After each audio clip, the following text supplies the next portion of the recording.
नमस्कार मित्रों, क्या हाल है। तारीख आज 14 सितंबर 2024, दिन शनिवार, हिंदी तिथि एकादशी। और आइए बात करते हैं आज के मुख्य समाचार में देश भर की तमाम बड़ी खबरों पर नजर डालते हैं। देखिए दोस्तों, एक तो आज बहुत ही विशेष दिन है, हिंदी दिवस। हर साल 14 सितंबर को हमारे देश में हिंदी दिवस के रूप में मनाया जाता है। और दोस्तों, हिंदी दिवस के बारे में कुछ रोचक तथ्य देखिए आप कि हर साल 14 सितंबर को ही ये दिवस क्यों मनाया जाता है। तो भारतीय संविधान में 14 सितंबर 1949 में हिंदी को राजभाषा का दर्जा दिया गया था। यही वजह कि हर साल हम 14 सितंबर को हिंदी दिवस के रूप में मनाते हैं। हालांकि ये दिवस मनाने की शुरुआत 1953 से हुई थी, लेकिन 14 सितंबर 1949 को हिंदी हमारे देश की राजभाषा बनी थी ऑफिशियली। और इसीलिए दोस्तों, आज का दिन हमारे देश के लिए वाकई में बहुत ही खास है। आप भी हिंदी पढ़ें, लिखें, बोलें और गर्व करें, क्योंकि हिंदी हमारी आन बान शान है। हिंदी की राजभाषा बनने के 75 साल के मौके पर आज 14 सितंबर को बड़ा जश्न मनाने की भी तैयारी की जा रही है। दिल्ली के भारत मंडपम में एक कार्यक्रम का आयोजन होगा, चौथा अखिल भारतीय राजभाषा सम्मेलन। इसमें डाक टिकट और सिक्के का लोकार्पण भी किया जाएगा। और भी दोस्तों, आज इस हिंदी दिवस के मौके पर हमारे देश भर के कई स्कूल कॉलेजों में, सरकारी दफ्तरों में कार्यक्रमों का आयोजन किया जाएगा। इस साल हिंदी दिवस की थीम क्या है, ये भी आप देख सकते हैं इसके बारे में डिटेल। और दोस्तों, एक बात को लेकर कंफ्यूजन होता है कि हिंदी हमारी राष्ट्रभाषा है या फिर राजभाषा, क्योंकि दोनों में बहुत अंतर होता है। तो सबसे पहले तो आप ये समझिए कि राष्ट्रभाषा और राजभाषा में अंतर क्या होता है। राजभाषा वो भाषा होती है जिसका उपयोग सरकारी कामकाज के लिए किया जाता है, जबकि राष्ट्रभाषा वह भाषा होती है जिसका इस्तेमाल राजनीतिक, सांस्कृतिक और सामाजिक कार्यों के लिए होता है। तो आपकी जानकारी के लिए बता दूं, हिंदी हमारी राष्ट्रभाषा नहीं है, बल्कि ये एक राजभाषा है। हिंदी ही क्या, कोई भी भाषा अभी हमारे देश की ऑफिशियली नेशनल लैंग्वेज यानी कि राष्ट्रभाषा नहीं है, लेकिन हिंदी हमारे देश की राजभाषा है ना। ये बात का ध्यान रखिएगा सभी देवियों और सज्जनों। आज हिंदी दिवस के मौके पर मेरे कुछ विचार भी हैं जो मैंने यहाँ लिखे हैं। हिंदी सिर्फ एक भाषा नहीं, बल्कि हमारे दिलों की एक भावना है। ये हमारी राष्ट्रीय पहचान है और एकता का प्रतिनिधित्व करती है। और मुझे भी आज मतलब एक तरह से गर्व फील हो रहा है, क्योंकि दोस्तों मैं भी तो आपको DLS न्यूज चैनल पर रोजाना समाचार हिंदी में सुनाता हूँ। हाँ, वो बात अलग है कि अंग्रेजी आती नहीं है। खैर, हिंदी को लेकर हमने काफी बातें चीतें कर ली। अब सीधा आगे बढ़ेंगे खबरों में। एक और आज के खास दिन के बारे में बता दूं, आज परिवर्तनी एकादशी है 14 सितंबर को, और इसे जलजूलनी एकादशी के रूप में भी मनाया जाता है। देश के कई राज्यों में आज के दिन मेले वगैरह भी लगते हैं। और आज शनिवार का भी योग बन रहा है, गणेश उत्सव भी चल रहा है। तो आपको भगवान विष्णु गणेश के साथ शनिदेव की पूजा जरूर करनी चाहिए। चलिए अब फटाफट से आगे बढ़ते हैं खबरों में, टाइम वेस्ट बिल्कुल नहीं करेंगे। देखिए, पहली खबर, सरकार ने प्याज के एक्सपोर्ट पर बड़ा फैसला लिया, जिससे कि किसानों को भी फायदा होगा। यानी प्याज के निर्यात और गेहूं के स्टॉक को लेकर ये केंद्र सरकार की तरफ से फैसला लिया गया। एक तो गेहूं की कीमतों को नियंत्रित करने के लिए सरकार ने स्टॉक लिमिट वगैरह लगा दी है, जिससे कि अब हमारे देश में गेहूं का आटा थोड़ा सस्ता होगा। और दूसरा फैसला, प्याज के निर्यात पर लगी रोक की शर्तों को भी हटा दिया, जिससे कि किसान भाई लोग अपने प्याज का एक्सपोर्ट भी कर पाएंगे, है ना। और किसानों से जुड़ी एक और बड़ी खबर देखिए, सरकार ने बासमती चावल पर लगी MEP को भी हटा दिया है। तो इससे भी एक्सपोर्ट को बढ़ावा मिलेगा और किसानों की आय बढ़ेगी। MEP यानी कि मिनिमम एक्सपोर्ट प्राइस हटाने का फैसला किया सरकार ने।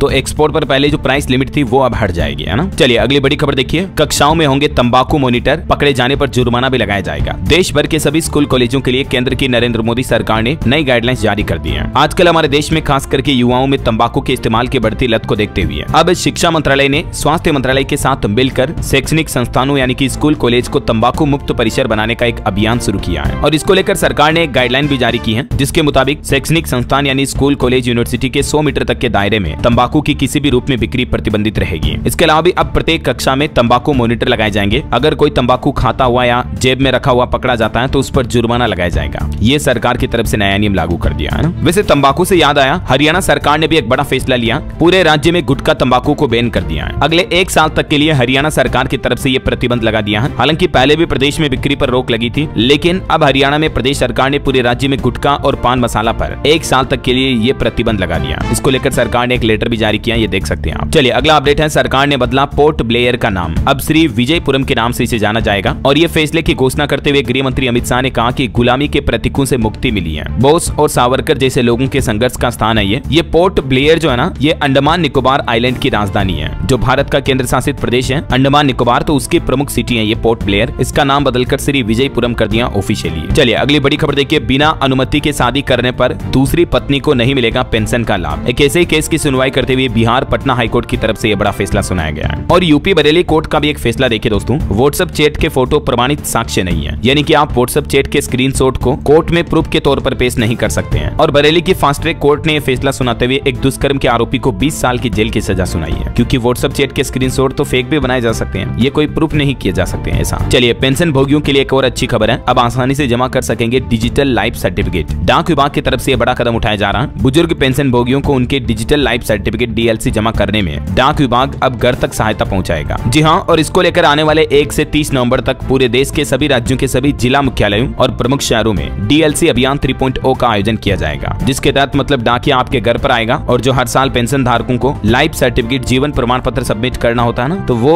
प्रोसेस अब आप घर से ही पूरी कर पाएंगे, है ना। चलिए अगली बड़ी खबर है, WHO ने एम पॉक्स यानी मंकी पॉक्स की पहली वैक्सीन को मंजूरी दी। अफ्रीका समेत इन देशों में सबसे पहले वैक्सीनेशन शुरू होगा। आजकल आपको पता होगा दुनिया भर में एम पॉक्स काफी ज्यादा बढ़ रहा है और इसी बीच विश्व स्वास्थ्य संगठन की तरफ से इसके लिए बनी पहली वैक्सीन को मंजूरी मिल चुकी है। ये वैक्सीन 18 साल या इससे ज्यादा उम्र के लोगों को लगाई जा सकेगी और बवेरियन नॉर्डिक कंपनी की इस वैक्सीन को यूनिसेफ जैसे अंतर्राष्ट्रीय संगठन खरीद सकेंगे, यानी यूनिसेफ के जरिए ये जल्दी भारत में भी उपलब्ध हो जाएगी और सबसे पहले अफ्रीका और इन देशों में इस वैक्सीन का इस्तेमाल होगा जहां एम पॉक्स तेजी से फैल रहा है। चलिए अगली खबर है, कृषि वाहनों से टोल प्लाजा पर नहीं लिया जाएगा टोल टैक्स, जमीन अधिग्रहण के नियम को लेकर भी बदलाव किया है। दरअसल किसान यूनियन की ओर से जो ये प्रस्ताव पेश किए गए तो उत्तर प्रदेश प्रयागराज जिला प्रशासन की तरफ से किसानों के इस प्रस्ताव को मंजूरी दी जा चुकी है। तो ये किसानों के लिए राहत भरी खबर है। अब किसानों की ट्रैक्टर ट्रॉली वगैरह इन वाहनों से टोल टैक्स वसूली नहीं हो पाएगी, है ना। चलिए अगली बड़ी खबर देखिए, केंद्र सरकार का प्लान, अगले 5 साल में मौसम को भी कंट्रोल कर सकेंगे भारतीय वैज्ञानिक, बारिश शुरू करने या रोकने में सक्षम होंगे, बिजली गिरने पर भी रेगुलेशन लागू होगा। भारतीय मौसम वैज्ञानिक आने वाले 5 सालों में बारिश, ओला, बिजली को कंट्रोल कर सकेंगे, क्योंकि दोस्तों मिशन मौसम की शुरुआत हो चुकी है हमारे भारत में और इस मिशन के तहत इंडिया क्लाइमेट स्मार्ट और वेदर रेडी बनाया जाएगा। साथ ही मौसम विभाग मौसम जीपीटी ऐप भी लॉन्च करेगा, जो कि चैट जीपीटी की तरह होगा, जिस पर आप मौसम से जुड़ी सारी जानकारियां पहले से एडवांस में देख पाओगे। और अगले 5 सालों में भारत में मानसून जलवायु से जुड़ी काफी समस्याएं भारतीय वैज्ञानिक सोल्व करने में सक्षम होंगे। ये सरकार का वाकई में अच्छा प्लान है। चलिए अगली खबर देखिए दोस्तों, अरविंद केजरीवाल 177 दिन बाद जेल से बाहर आए। सुप्रीम कोर्ट ने दिल्ली शराब नीति केस मामले में दिल्ली के मुख्यमंत्री केजरीवाल को जमानत दी और तिहाड़ जेल से बाहर निकलते हुए अरविंद केजरीवाल ने कहा कि राष्ट्र विरोधी ताकतों से हम लड़ते रहेंगे। तिहाड़ से निकलकर केजरीवाल ने भरी हुंकार, बोले टूटा नहीं, हौसला 100 गुना बढ़ा, मेरा जीवन देश के लिए समर्पित है। और इस मौके पर आम आदमी पार्टी कार्यकर्ताओं ने काफी जश्न भी मनाया, क्योंकि लगभग 6 महीनों बाद आखिर जेल से बाहर जो आए केजरीवाल, उन्होंने कहा कि मैं सच्चा था इसलिए भगवान ने साथ दिया। वैसे आपकी जानकारी के लिए बता दूं, केजरीवाल को सुप्रीम कोर्ट ने 6 शर्तों पर जमानत दी है। एक तो वो मुख्यमंत्री कार्यालय भी नहीं जा सकेंगे, किसी सरकारी फाइल पर साइन नहीं कर सकेंगे, केस से जुड़ा कोई सार्वजनिक बयान नहीं दे पाएंगे, 10 लाख रुपए का बेल बॉन्ड भी भरना होगा वगैरह वगैरह। इन शर्तों पर केजरीवाल को जमानत मिली है ना। चलिए अगली बड़ी खबर देखिए, पश्चिम बंगाल में कोलकाता ट्रेनी डॉक्टर केस मामले में डॉक्टरों की हड़ताल के बीच अब मुख्यमंत्री ममता बनर्जी की तरफ से एक बड़ा ऐलान किया गया। ममता बनर्जी ने कहा कि डॉक्टरों की हड़ताल के दौरान लगभग 29 मरीजों की जान चली गई थी, तो इन सभी मृतकों के परिजनों को 2-2 लाख रुपए का मुआवजा देगी बंगाल सरकार। वैसे इस कोलकाता ट्रेनी डॉक्टर केस मामले पर अब आरजीकर मेडिकल कॉलेज के जूनियर डॉक्टरों ने देश की राष्ट्रपति द्रौपदी मुर्मू और पीएम मोदी को एक चिट्ठी भी लिखी और चिट्ठी में उन्होंने इस मामले में केंद्र सरकार के द्वारा दखल देने की मांग की। वहीं सीबीआई को आरोपी संजय के नार्को टेस्ट की इजाजत फिलहाल नहीं मिली, तो इस मुद्दे को लेकर भी डॉक्टरों ने राष्ट्रपति मोदी को पत्र में बातें लिखी। चलिए अगली खबर देखिए, भारतीय रिजर्व बैंक आरबीआई ने हमारे देश की 4 एनबीएफसीज का रजिस्ट्रेशन रद्द कर दिया है। 13 कंपनियों की रजिस्ट्रेशन वापस लेने का अनुरोध भी स्वीकार किया। एनबीएफसी का मतलब होता है दोस्तों नॉन बैंकिंग फाइनेंशियल कंपनीज। ये एज छोटे लेवल के बैंकों की तरह ही होती हैं। तो ये जो 4 एनबीएफसी कंपनीज आप देख पा रहे होंगे, एक तो राजस्थान की, एक मध्य प्रदेश की और 2 तमिलनाडु की हैं, Bharatpur investment limited, KS, Finlease limited वगैरह। तो इन सभी का लाइसेंस आरबीआई ने रद्द कर दिया है, ठीक है ना। वही देखिए, भारतीय रिजर्व बैंक आरबीआई के गवर्नर बोले कि दुनिया में कर्ज का बढ़ना चिंता की बात है, इससे निपटने के लिए साझा प्रयास होने चाहिए। सिंगापुर में फ्यूचर ऑफ फाइनेंस फोरम 2024 को संबोधित करते हुए भारतीय रिजर्व बैंक के गवर्नर शक्तिकांत दास ने ये बातें कही। वैसे आरबीआई गवर्नर ने भारत की विकास दर को लेकर भी एक अच्छा अनुमान जताया। उन्होंने कहा कि भारत में 7.5% से भी ज्यादा आर्थिक वृद्धि दर की संभावना है। और हाँ, वैसे दोस्तों भारत की इकोनॉमी को लेकर एक अच्छी रिपोर्ट भी सामने आ रही। देखिए, भारतीय अर्थव्यवस्था में मजबूती के आसार देखिए, क्योंकि भारत का फॉरेक्स रिजर्व 689.24 बिलियन डॉलर के साथ हाई रिकॉर्ड पर पहुंच चुका है। मतलब भारत के विदेशी मुद्रा भंडार में अच्छी खासी बढ़ोतरी दर्ज हुई, जो कि अच्छे संकेत है इंडियन इकोनॉमी के लिए, है ना। चलिए अगली खबर देखिए आप, इस तरह के वर्करों को अधिकार दिलाने के लिए अब एक नया ड्राफ्ट तैयार किया जाएगा। सुप्रीम कोर्ट की तरफ से नीति बनाने के निर्देश भी दिए हैं। ये इस शब्द को मैं बोल नहीं सकता हूँ क्योंकि अभी यूट्यूब वीडियो को पॉलिसी उल्लंघन में डाल देगा, लेकिन इस तरह के वर्कर्स के लिए वैसे तो देश भर के सभी राज्यों में और स्पेशली उत्तर प्रदेश में इन वर्करों को अधिकार और सम्मान दिलाने के लिए अब एक नई नीति तैयार की जाएगी और राज्य स्तरीय कार्यशाला का आयोजन भी किया गया। चलिए अगली बड़ी खबर देखिए, भारत चीन सीमा विवाद पर विदेश मंत्री एस जयशंकर ने एक बड़ा बयान दिया। उन्होंने कहा कि सैनिकों की वापसी से संबंधित 75% मुद्दे सुलझ चुके हैं। यानी चीन के रिश्तों पर एस जयशंकर ने बातें कही और रिपोर्ट्स के मुताबिक आज चीनी विदेश मंत्री से भी मुलाकात करेंगे हमारे विदेश मंत्री एस जयशंकर। 2020 में जब से गलवान घाटी में झड़प हुई थी, उसके बाद से भारत चीन के रिश्ते काफी खराब चल रहे हैं। वैसे अभी हमारे विदेश मंत्री 2 दिन के स्विट्जरलैंड दौरे पर हैं और इस दौरान जिनेवा में उन्होंने भारतीय समुदाय को संबोधित करते हुए एक किस्सा भी सुनाया। वो बोले कि 1984 में जब हाईजैक हुआ था प्लेन, उसमें मेरे पिता भी थे। मैं हाईजैकर से डील कर रहा था, माँ से कहा अभी घर नहीं आऊंगा। चलिए अगला अपडेट है, गुजरात में देखिए आधार कार्ड देखकर ही अब मिलेगा गरबा में प्रवेश, लव जिहाद की घटनाओं को देखते हुए गुजरात सरकार की तरफ से नया आदेश जारी किया गया। वही खबर है दोस्तों, उत्तर पश्चिम रेलवे आज 14 सितंबर से लेकर 1 अक्टूबर तक मनाएगा स्वच्छता ही सेवा अभियान। 2 अक्टूबर को गांधी जयंती है और इस मौके पर भी स्वच्छ भारत दिवस का आयोजन होगा और रेलवे की तरफ से भी इस बार ये प्लानिंग बनाई गई है। वही ऑटो इंडस्ट्री से आंकड़ा आ रहा दोस्तों, अगस्त 2024 में पैसेंजर वाहनों की थोक बिक्री में आई गिरावट, स्कूटर की बिक्री 10% तक बढ़ी है। और वही खबर है, फोर्ड कंपनी भारत में फिर से वापसी करेगी, चेन्नई प्लांट से शुरू होगी मैन्युफैक्चरिंग। फोर्ड जो कि अभी अपना बिजनेस भारत से हटा चुकी है, अमेरिकी ऑटो कंपनी है ये, लेकिन अब चेन्नई प्लांट में फिर से कारों की मैन्युफैक्चरिंग शुरू करेगी और इससे तकरीबन 2,500 से 3,000 लोगों को रोजगार मिलेगा। लेकिन यहाँ नई कारें नहीं बनाएगी कंपनी, बल्कि असेंबल करेगी और यहाँ बनने वाली कारों को फिर ग्लोबल मार्केट में एक्सपोर्ट किया जाएगा। बहरहाल अभी तो कुछ और महत्वपूर्ण और काम की खबरें देखेंगे दोस्तों अपन, लेकिन फिलहाल वक्त तो चला आज के ताजा मौसम समाचार। दिनों तक देश के 14 राज्यों में तूफान का भी अलर्ट जारी किया मौसम विभाग ने। मध्य प्रदेश और उत्तर प्रदेश में देखिए बारिश की वजह से पिछले 24 घंटों में 34 लोगों की जान गई। और कुछ राज्यों के मानसून के हालात देखिए आप, राजस्थान में वसुंधरा धौलपुर के बाढ़ प्रभावित इलाकों में पहुंची, राहत सामग्री बांटी। मध्य प्रदेश में भोपाल समेत 16 से ज्यादा जिलों में बारिश का अलर्ट है। हिमाचल प्रदेश की ऊंची चोटियों पर सीजन का पहला हिमपात भी हुआ, आज भी 8 जिलों में बारिश का अलर्ट है। छत्तीसगढ़ का मानसून अपडेट देखिए, 5 जिलों के लिए बारिश का ऑरेंज अलर्ट। बिहार में भी अगले 2 दिन तक अच्छी बारिश की संभावना है। मुजफ्फरपुर बगहा में आकाशीय बिजली गिरने से 4 लोगों की जान भी चली गई। हरियाणा में देखिए दोस्तों, गुरुग्राम की सड़कें डूबी, जेसीबी कार वगैरह भी फंस गई, इतनी तेज बारिश हुई, तस्वीरें आप देख सकते हैं। पंजाब चंडीगढ़ में भी आज बारिश की संभावना है। झारखंड में साइक्लोनिक सर्कुलेशन का असर दिखेगा, 14-15 सितंबर को अच्छी बारिश का ऑरेंज अलर्ट है। उत्तराखंड में भी देखिए लैंडस्लाइड की वजह से तकरीबन 150 सड़कें बंद हुई। केदारनाथ पैदल मार्ग पर भूस्खलन का खतरा और बढ़ा, तो अब यात्रियों को भी रोका गया। और भी दोस्तों, आज 14 सितंबर को 5 ऐसे राज्य हैं जहां बहुत भारी बारिश का अनुमान है, बाकी कुछ राज्यों में हल्की से मध्यम बारिश का अलर्ट है। चलिए अब अपन आज के सराफा बाजार पर नजर डालें तो देखिए बड़ी खबर, अमेरिका से आई एक खबर और भारत में सोने चांदी के रेट में रिकॉर्ड उछाल देखा गया। दरअसल फेडरल रिजर्व बैंक की ब्याज दरों में कटौती के संकेत का असर भारत में सोने के दाम पर देखने को मिला और सोना एक ही दिन में 1243 रुपए महंगा हुआ। अभी सोने का रेट 73,044 रुपए प्रति 10 ग्राम पर पहुंच गया, जबकि चांदी की कीमतों में एक दिन में 2912 रुपए की बढ़ोतरी देखी गई और अभी चांदी का रेट 86,800 रुपए प्रति किलो चल रहा है। चलिए मार्केट के कुछ हालात भी देखिए आप। सेंसेक्स 71 अंक की गिरावट के साथ 82,890 पर बंद हुआ, निफ्टी भी 32 अंक गिरा। वही रिपोर्ट आ रही कि कंपनियों ने आईपीओ के जरिए पिछले 8 महीने में 62,000 करोड़ रुपए जुटाए और इस साल 5 आईपीओ ने 100% से ज्यादा का रिटर्न भी दिया। खबर है, सेबी ने भी एनएसई के खिलाफ कोलोकेशन केस को खत्म किया। एनएसई के पूर्व वीसी रवि नारायण और पूर्व सीईओ चित्रा रामकृष्णन भी इस केस में आरोपी थे। वहीं वेस्टर्न कैरियर्स का आईपीओ भी ओपन हो चुका है, 18 सितंबर तक आप इसमें निवेश कर पाएंगे। और चलिए मार्केट के बाद आगे बढ़ते हैं खबरों में। अच्छा, एक खबर से आपको अवगत करा दूं, जो सेबी चीफ को लेकर काफी कंट्रोवर्सी चल रही पिछले कुछ दिनों से, आपको पता होगा। तो अब सभी आरोपों को झूठ बताते हुए सेबी चीफ ने भी एक बयान जारी किया। अगोरा एडवाइजरी से लेकर आईसीआईसीआई बैंक से जुड़े आरोपों पर भी उन्होंने सफाई दी और इस सफाई में उन्होंने कहा कि 2 करोड़ का रेंट का जो आरोप है वो बेबुनियाद है। कांग्रेस ने कहा था कि जो कंपनी जांच के दायरे में आती है उससे ज्यादा रेंट वसूला गया, तो इस आरोप को नकारा एक तो इन्होंने। वैसे हिंडनबर्ग रिसर्च ने एक बार फिर से एक बड़ा आरोप लगाया, स्विस अधिकारियों ने अडानी समूह के 31 करोड़ डॉलर फ्रीज किए। तो हिंडनबर्ग के इस आरोप पर अडानी ग्रुप ने भी कहा कि ये सारे दावे झूठे हैं, ये हमारी मार्केट वैल्यू गिराने की कोशिश है, क्योंकि पहले भी आपको पता होगा हिंडनबर्ग की वजह से अडानी का स्टॉक कितना टूट गया था, कई निवेशकों के पैसे डूब गए थे। इस बीच अब ये एक और नया आरोप वाकई में बड़ी चिंता की बात है। चलिए अगली खबर देखिए, मणिपुर राज्य में जो हिंसा की वजह से इंटरनेट बंद कर दिया था, तो 5 जिलों में ब्रॉडबैंड इंटरनेट से बैन फिलहाल हट चुका है। हालांकि मोबाइल इंटरनेट पर 15 सितंबर तक प्रतिबंध लागू रहेगा। छात्रों के प्रदर्शन के बाद सरकार की तरफ से यह फैसला लिया गया और अभी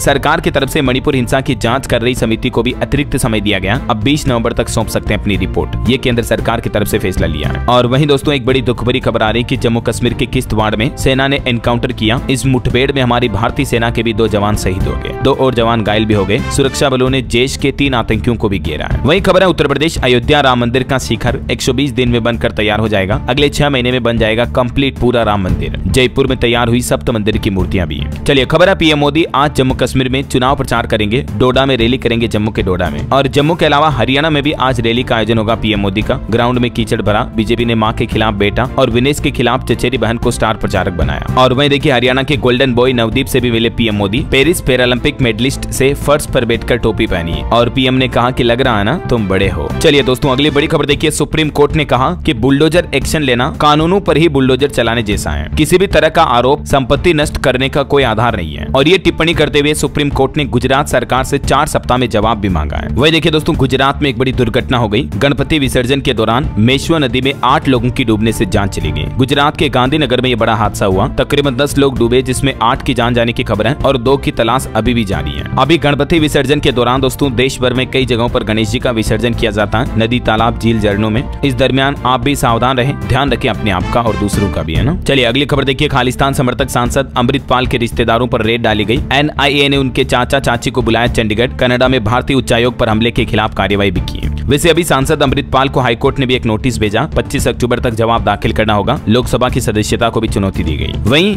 यूपी वाराणसी ज्ञानव्यापी मामले पर भी हिंदू पक्ष की याचिका को खारिज करते हुए वाराणसी कोर्ट ने कहा कि ज्ञानव्यापी तहखाने की छत पर मुस्लिम भाई लोग नमाज कर सकेंगे। नमाज मतलब होती रहेगी, है ना। वहीं देखिए बड़ी खबर, रूसी राष्ट्रपति पुतिन से मिले हमारे NSA अजीत डोभाल। मोदी की यूक्रेन यात्रा और जेलेंस्की से मुलाकात की जानकारी भी दी। PM मोदी अगले महीने फिर से रूस जा सकते हैं। एक अंतर्राष्ट्रीय न्यूज पर बड़ी खबर देखिए दोस्तों। चीन ने रिटायरमेंट एज बढ़ाई। वहाँ के देश की घटती जनसंख्या के चलते ये फैसला लिया। पुरुष अब 63 और महिलाएं 58 साल की उम्र तक काम करेगी। अगले साल 2025 से चाइना में यह नया नियम लागू होगा। चीनी कर्मचारियों की रिटायरमेंट उम्र बढ़ा दी है चीनी सरकार ने, है ना। और टेक न्यूज से खबर देखिए आप। iPhone 16 की बुकिंग शुरू हो चुकी है। 20 सितंबर से ग्राहकों को मिलने लगेगा। एप्पल कंपनी अपने स्मार्टफोन सीरीज में पहली बार AI फीचर्स देने जा रही इस 16 मॉडल में। शुरुआती कीमत 79,990 रुपए। चलिए खबर है, झारखंड के मुख्यमंत्री हेमंत सोरेन ने 45 लाख महिलाओं के खातों में पैसे भेजे। करवा त्योहार की पूर्व संध्या पर JMMSY योजना के तहत राज्य के तकरीबन 45 लाख महिला लाभार्थियों के खातों में ये पैसे धनराशि भेजी गई। मतलब जो झारखंड सरकार योजना चलाती है ना, मुख्यमंत्री मैया सम्मान योजना, तो ये दूसरी किस्त जमा की गई। 1,000 रुपए महिलाओं के खातों में झारखंड सरकार द्वारा दिए जाते हैं। वही खबर है, झारखंड के 2,500 मिनी आंगनबाड़ी केंद्रों को भी अपग्रेड किया जाएगा। केंद्र सरकार की तरफ से भी अनुमति मिल चुकी है। और खबर देखिए दोस्तों, उत्तर प्रदेश के रायबरेली में राहुल गांधी ने जिस नाई के यहाँ बाल कटवाए थे उस नाई को कांग्रेस ने गिफ्ट भेजे। इन्वर्टर चेयर लेकर पहुंचे कांग्रेसी। और खबर है दोस्तों, क्रिस्टियानो रोनाल्डो के सोशल मीडिया पर 100 करोड़ फॉलोवर्स हो चुके हैं टोटल ऑल ओवर। और ये आंकड़ा छूने वाले वो दुनिया के पहले व्यक्ति बन चुके हैं। सिर्फ इंस्टाग्राम पर ही उनके 60 करोड़ से ज्यादा फॉलोवर्स हैं। वहीं देखिए इलेक्ट्रिक 2 व्हीलर अब 10,000 रुपए तक सस्ते होंगे। हाल ही में आपको बताओगे हमारे देश में सरकार ने PM E-ड्राइव स्कीम शुरू की थी, जिसके तहत 3 व्हीलर पर भी 50,000 रुपए तक की सब्सिडी मिलेगी। और भी ये टेबल में आप डिटेल देख सकते हैं किस किस वाहन पर कितनी सब्सिडी दी जाएगी सरकार की तरफ से, है ना। और दोस्तों उत्तर प्रदेश के मिर्जापुर में भी देखिए आप, गुजरात की तरह एक बड़ा हादसा हो गया। गणेश जी की मूर्ति विसर्जन के दौरान 10 युवक करंट से झुलस गए। 5 की हालत काफी गंभीर है। चलिए अगली बड़ी अच्छी खबर देखिए, दोहरी कामयाबी मिली। लगातार दूसरे दिन VLSR SAM मिसाइल का सफल परीक्षण हुआ। रक्षा मंत्री राजनाथ सिंह ने नौसेना और DRDO को बधाई भी दी इस मौके पर। DRDO की तरफ से एक और टैंक का भी सफल परीक्षण किया गया, जोरावर टैंक का, जिससे कि चीन की सीमा पर भारतीय सेना की ताकत और बढ़ने वाली है। मतलब ये टैंक पहाड़ी इलाकों में भी दौड़ पाएगा, क्योंकि ये भारत में ही बना हुआ एक हल्का टैंक है जो इंडियन आर्मी को मिलने वाला है। राजस्थान में इसका सफल परीक्षण किया गया। आने वाले 2.5 साल के अंदर अंदर ये इंडियन आर्मी यानी सेना में शामिल हो जाएगा, है ना। वही दोस्तों MHA यानी कि मिनिस्ट्री ऑफ होम अफेयर्स यानी केंद्रीय गृह मंत्रालय की तरफ से भी CRPF के जवानों के लिए एक तोहफा दिया गया। X और Y श्रेणी में अपग्रेड हुए पोस्टिंग स्टेशन। अब उनका आचार्य वगैरह बढ़ने वाला है। देश के सबसे बड़े केंद्रीय अर्धसैनिक बलों के लिए ये खुशखबरी है। और भी डिटेल आप देख सकते हैं आचार्य वगैरह की दरें कितनी बढ़ाई गई। चलिए अगली बड़ी खबर देखिए, भारत ने भविष्य की स्वास्थ्य महामारी से निपटने के लिए एक नई नीति तैयार की है। और इसके तहत सरकार का प्लान है कि जैसे ही किसी नई बीमारी का पहला मरीज मिलता है तो उसके मिलने के 100 दिन के अंदर अंदर उस बीमारी से जुड़े वायरस को कब्जे में किया जाएगा। मतलब उसका टीका वगैरह डेवलप करने का प्लान रखा है। आने वाले भविष्य की महामारियों से निपटने के लिए स्वास्थ्य मंत्रालय की तरफ से ये नई नीति बनाई गई है। वैसे दोस्तों भारत के हाथ एक और उपलब्धि हासिल हुई है। 77 साल बाद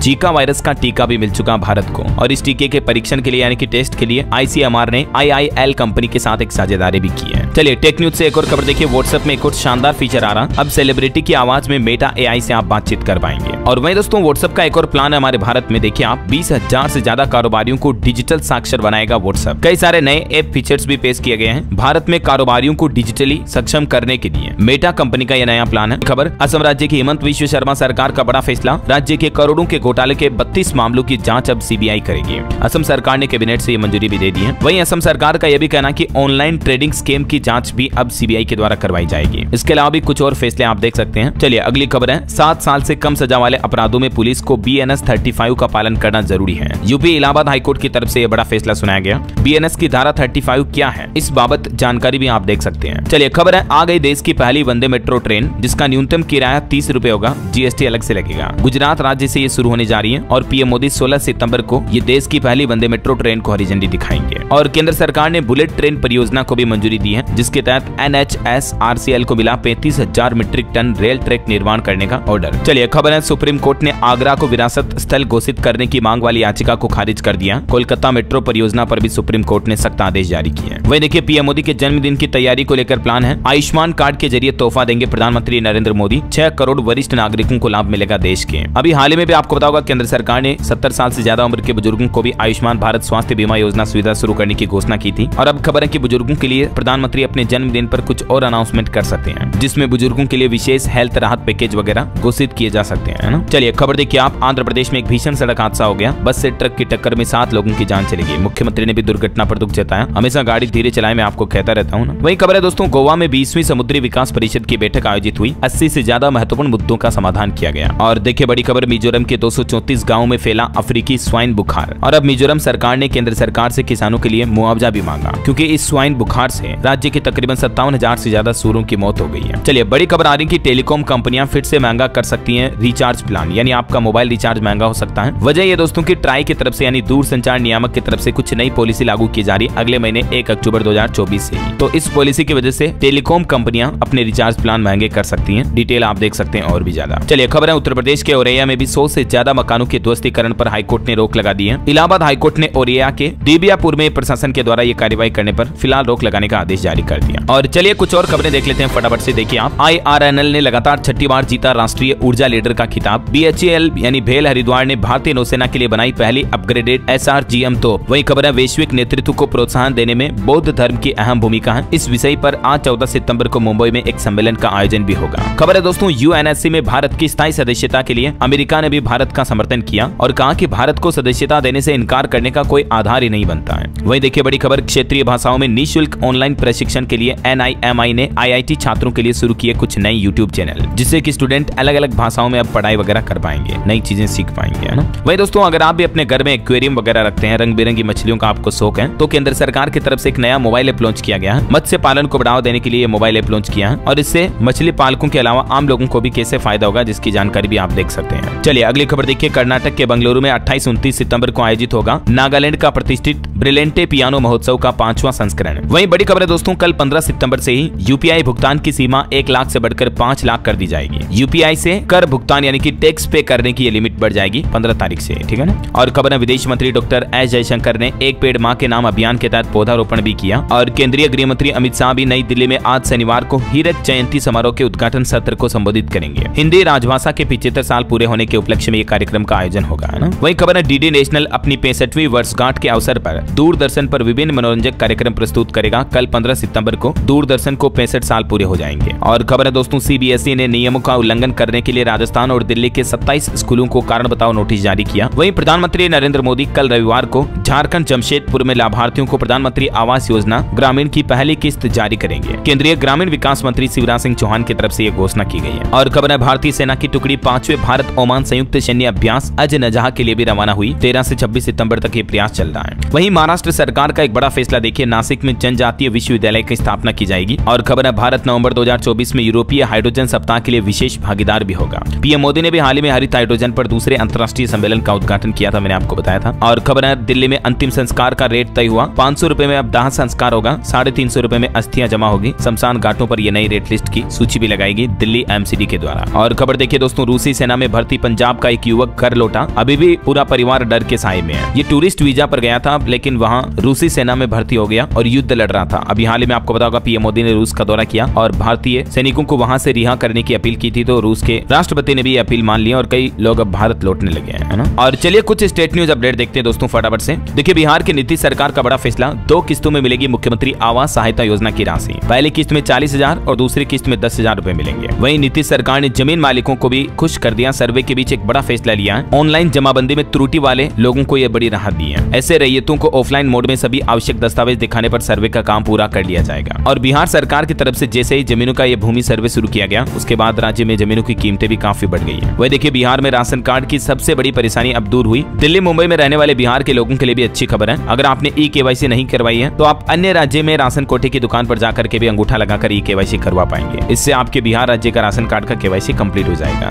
वही खबर है दोस्तों, बिहार से थाईलैंड, भूटान और म्यांमार जाना भी आसान होगा। 10 अक्टूबर से गया इंटरनेशनल एयरपोर्ट पर डायरेक्ट फ्लाइट सेवा शुरू होने जा रही है। और खबर है, बिहार में 10 टेक्नोलॉजी और 10 एक्सटेंशन सेंटर भी खोले जाएंगे। पटना में प्रदर्शनी सह व्यापार मेले का उद्घाटन किया गया। मांझी बोले कि लाखों युवाओं को इससे रोजगार मिलेगा। वहीं अगले महीने 1 अक्टूबर से पूरे बिहार में एक नई सुविधा भी शुरू होने जा रही है। जर्जर पुल पुलिया जाम, ट्रैफिक जाम मतलब ब्लैक स्पॉट, कहां सड़क पर खड्डे वगैरह रहा है, कहाँ खतरनाक मोड़ है, सब कुछ आपका मोबाइल ऐप पर अलर्ट मिल जाएगा, आपको जानकारी मिल जाएगी। क्योंकि बिहार सरकार की तरफ से मैप माई इंडिया के साथ एक पार्टनरशिप भी की गई है इस मुद्दे को लेकर। चलिए अगली खबर देखिए आप। उत्तराखंड को अभी नहीं मिलेगी पीएम श्री योजना की दूसरी किस्त, अफसरों की लापरवाही का नतीजा भुगतेंगे अब छात्र। खबर है पंजाब में 76 पंचायत समितियों को भंग कर दिया, पंजाब के मुख्यमंत्री भगवंत मान सरकार की तरफ से यह फैसला लिया गया। चलिए अगली खबर है। उत्तर प्रदेश प्रयागराज से देश के 10 राज्यों को मिलेगी बिजली, क्योंकि यूपी प्रयागराज में 2400 मेगावाट का एक नया पावर प्लांट बनाया जा रहा है और जल्दी ये शुरू हो जाएगा। वही दोस्तों उत्तर प्रदेश के पुलिस कर्मियों को भी दिखाई जाएगी उनकी नौकरी की कुंडली, सर्विस बुक देख करके बदलाव ला सकेंगे। ये यूपी सरकार का, यूपी पुलिस का एक नया प्लान है, देख सकते हैं आप डिटेल। और चलिए दोस्तों कुछ और दूसरे राज्यों के स्टेट न्यूज अपडेट देखिए आप। राजस्थान में रीट पेपर लीक के मुख्य आरोपी पारासर मीणा की प्रॉपर्टी को कुर्क किया गया। वही खबर है राजस्थान के जलाशयों पर आज शनिवार को होगा जल महोत्सव का आयोजन, जल जूलनी एकादशी पर ये आयोजन किए जाएंगे कई जगहों पर। खबर है राजस्थान में लाडो प्रोत्साहन योजना के तहत मिलेंगे 1 लाख रुपए बेटी पैदा होने पर, सरकार ने इसकी राशि को दुगना किया। रजिस्ट्रेशन के बाद सितंबर से इसका भुगतान शुरू हो जाएगा। मैंने आपको इस योजना के बारे में डिटेल जानकारी पहले भी बताई थी, है ना। वहीं मुख्यमंत्री भजनलाल शर्मा जो अभी विदेश दौरे पर गए थे, तो जापान यात्रा के दौरान उन्होंने कई कंपनियों को आमंत्रण दिया। अब प्रदेश में जापानी करेंगे इलेक्ट्रिक व्हीकल, इंफ्रास्ट्रक्चर और एनर्जी स्टोरेज में भी निवेश। चलिए खबर है हमारे देश की वायुसेना प्रमुख बोले कि प्रोडक्शन लाइन बढ़ाने के लिए पीपीपी मोड का प्रस्ताव शुरू किया जाएगा। वायुसेना को अक्टूबर में मिलेगा तेजस मार्क 1A लड़ाकू विमान। वही खबर देखिए मध्य प्रदेश में विक्रमादित्य के नाम से न्यायिक क्षेत्र में मिलेगा पुरस्कार। विक्रम उत्सव की समीक्षा में मुख्यमंत्री डॉक्टर मोहन यादव की तरफ से यह बड़ा फैसला लिया गया और एमपी में मूर्तिकारों को भी प्रोत्साहित किया जाएगा। वही देखिए एमपी इंदौर में भीड़ वाली जगहों पर अब कैमरा लगाना अनिवार्य होगा। 100 से ज्यादा लोग जहां भी जुड़ते हैं वहां आयोजकों को कैमरे लगाना अनिवार्य होगा। वही देखिए मध्य प्रदेश में वन कर्मचारियों की तकरीबन 1 दशक पुरानी मांग को सरकार ने पूरा किया। कार्यपालिक एवं लिपिकीय कर्मचारियों के पहली बार बनाए जाएंगे परिचय पत्र। चलिए अगला अपडेट है। छत्तीसगढ़ में बनेगा महामाया मंदिर कॉरिडोर, काशी विश्वनाथ और उज्जैन के जैसे होगा विकास। वही छत्तीसगढ़ में 169 अधिकारियों के ट्रांसफर भी किए गए। और खबर है छत्तीसगढ़ के सरकारी अस्पतालों से हटेंगे धनवंतरी मेडिकल स्टोर। स्वास्थ्य मंत्री बोले कि अब इनकी जगह पर पीएम जन औषधि केंद्र खुलेंगे, फिर भर सकेंगे महतारी वंदन योजना के फॉर्म भी। वहीं दोस्तों छत्तीसगढ़ में ईद ए मिलाद की छुट्टी की तारीख में बदलाव किया गया। अब 17 सितंबर नहीं बल्कि 16 तारीख को होगी छुट्टी। वैसे कल छत्तीसगढ़ के स्कूल कॉलेजों में 17 दिनों की छुट्टियों का कैलेंडर मैंने आपको पूरा बताया था। आने वाले दशहरा दीपावली के त्योहारों पर 6-6 दिन का अवकाश घोषित किया है और इस महीने सितंबर में भी काफी छुट्टियां आ रही है ना। चलिए अगली खबर देखिए आप। रेलवे बोर्ड की तरफ से जारी किया गया आदेश, ट्रेनों में अब आप खाने की प्री बुकिंग भी कर पाएंगे ऑनलाइन। हालांकि रेलवे इसके लिए पैसे लेगा, लेकिन यात्री जब संतुष्ट होंगे तभी ठेकेदारों को भुगतान किया जाएगा। अगर आपको खाना अच्छा नहीं लगा तो आपको रिफंड मिल जाएगा ना। वही देखिए प्रधानमंत्री आवास योजना को लेकर अपडेट है। वित्त विभाग ने जारी किए 2583 करोड़ रुपए 15 सितंबर को, यानी कल हितग्राहियों के खातों में राशि भी आ जाएंगी छत्तीसगढ़ में। चलिए अगली खबर देखिए। 1 लाख कौशल रोजगार के कर्मियों को मिली जॉब सिक्योरिटी। हरियाणा में चीफ सेक्रेटरी ने आदेश जारी किया। राज्यपाल की मंजूरी के बाद अब यह नया नियम लागू हो जाएगा। कौशल रोजगार निगम को लेकर डिटेल आप देख सकते हैं। वही खबर है दोस्तों पंजाब में पटवारी कानून गो पर अब सीधे दर्ज हो सकेंगे केस। हाईकोर्ट की तरफ से सुनाया गया बड़ा फैसला, सरकार के 3 साल पुराने आदेश को भी खारिज किया। खबर है हिमाचल प्रदेश में कर्मचारियों ने 17 सितंबर को मीटिंग बुलाई। डीए एरियर पर फिर खोलेंगे मोर्चा। वहीं हिंदू संगठनों ने भी हिमाचल बंद का आह्वान किया, जो अभी शिमला वगैरह में और हिमाचल मंडी में भी अब मस्जिद के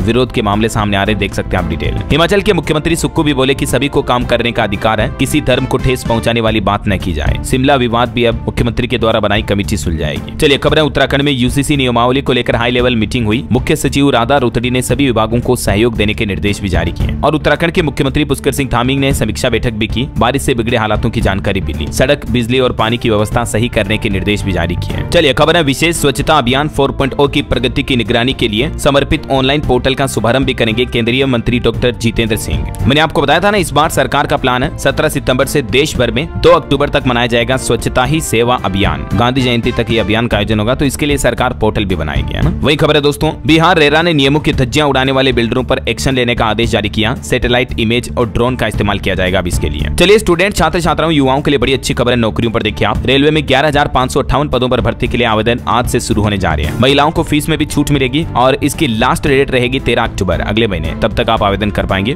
अच्छी खासी वैकेंसी रिक्रूटमेंट है, आप इस पोर्टल पर जाकर ऑनलाइन आवेदन कर सकते हैं, ठीक है ना। और खबर है एमसीसी नीट यूजी में दूसरे राउंड के लिए पंजीकरण की अंतिम तारीख बढ़ चुकी है। अब 16 सितंबर तक आवेदन कर पाएंगे। उत्तर प्रदेश बोर्ड में भी लेट फीस के साथ 20 सितंबर तक यूपी बोर्ड परीक्षा के लिए आवेदन कर सकेंगे छात्र। वैसे यूपी के युवाओं के लिए भी अच्छी खबर है, अब इन विभागों में बंपर नियुक्तियां आने वाली हैं। लेखपाल समेत कई पदों पर योगी सरकार वैकेंसी लाने का प्लान कर रही है। चलिए अंतर्राष्ट्रीय न्यूज पर कुछ बड़ी खबर देखिए आप। रूस में दागी जा सकती है नाटो देशों की मिसाइलें। अमेरिका में बाइडेन ब्रिटिश पीएम के बीच बैठक भी हुई। पुतिन बोले कि हम जवाब देने को तैयार हैं। वही खबर है अमेरिका के राष्ट्रपति जो बाइडेन 21 सितंबर को क्वाड नेताओं के चौथे शिखर सम्मेलन की मेजबानी भी करेंगे। और डोनाल्ड ट्रंप भी अब भारतवंशी कमला के साथ डिबेट नहीं करेंगे, बोले कि हार के बाद एक और मौका चाहती है। चलिए अंत में आज के राशिफल पर नजर डाल लेते हैं। हैं, आज का समाचार बुलेटिन भी काफी लंबा हो गया। देखिए, आज सिंह राशि वालों को तरक्की और मकर राशि वाले लोगों को नौकरी में महत्वपूर्ण जिम्मेदारी मिल सकती है। तुला राशि के लोग बदलावों को सकारात्मकता के साथ स्वीकार करें। वृश्चिक राशि के लोग अपनी गलतियां सुधारें। और हाँ दोस्तों, आप मुझे कमेंट करके बताइए कि आज एक पोल सर्वे करते हैं कि क्या अरविंद केजरीवाल को जमानत मिलने के बाद हरियाणा विधानसभा चुनाव में असर दिखने को मिल सकता है आम आदमी पार्टी का या नहीं। आपकी क्या राय है, हाँ या ना, कमेंट करके बताइए मुझे।